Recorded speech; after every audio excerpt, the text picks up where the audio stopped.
Hi everyone, welcome to my reading corner. Today I'm going to be reading a lot of story to you that I wrote and illustrated called All the Ways of the Moon. The moon was a very sad soul. He spent his days trying to give light to the earth in the night, but still the earth was scared of the darkness. The moon was also lonely.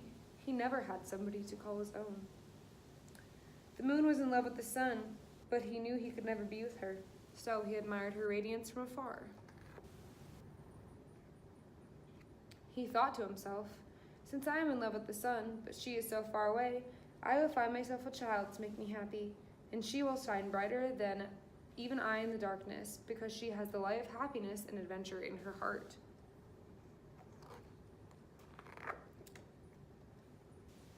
Lastly, and most importantly, my child mustn't fear the darkness, but instead must recognize all of the beauty it has to offer.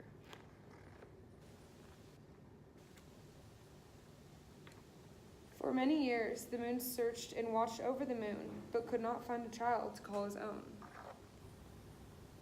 But little did he know that his child was looking for him too.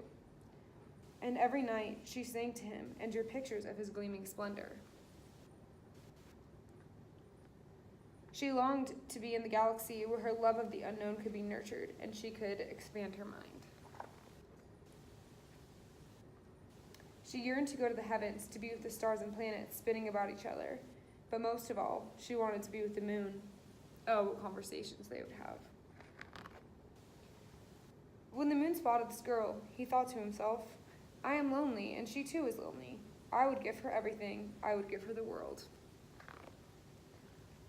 The moon was a very powerful being, so he sent down a whirling gust of wind to bring the child to him. When the girl arrived, she was transformed into a beautiful moon. In her confusion, she asked, Why did you bring me here? I am happy to see you, but I do not understand. Oh child, the moon said, I am in love with the sun, but I cannot be with her. I have been terribly lonely, so I brought you here to be my moon child.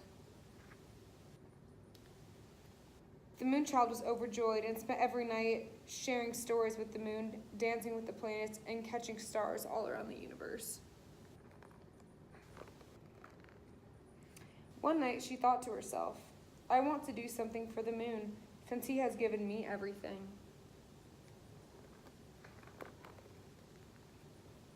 So she gathered all the things that she could carry and created a path for the moon to go and see his son so they could be together and find a way back. When the moon saw the sun, he was so filled with joy and love that he vowed to never leave her. But when the moon child looked back, all she saw was a veil of darkness covering the earth. The moon child saw how happy the moon was, and she loved him very much. But more than that, she loved her new universe and finally felt at home. So she slowly made her way back down the path, gathering every star along the way.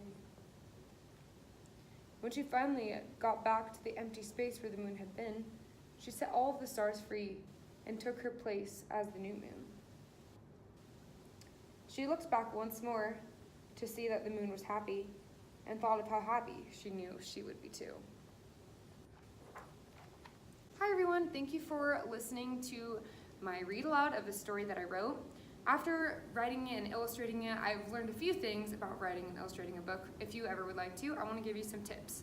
So the first thing is to really pay attention to the wording. There's many different ways that you can phrase things, and so it's important to really get the best thing for your story because you want it to sound as good as possible and just have the exact sound you want it to.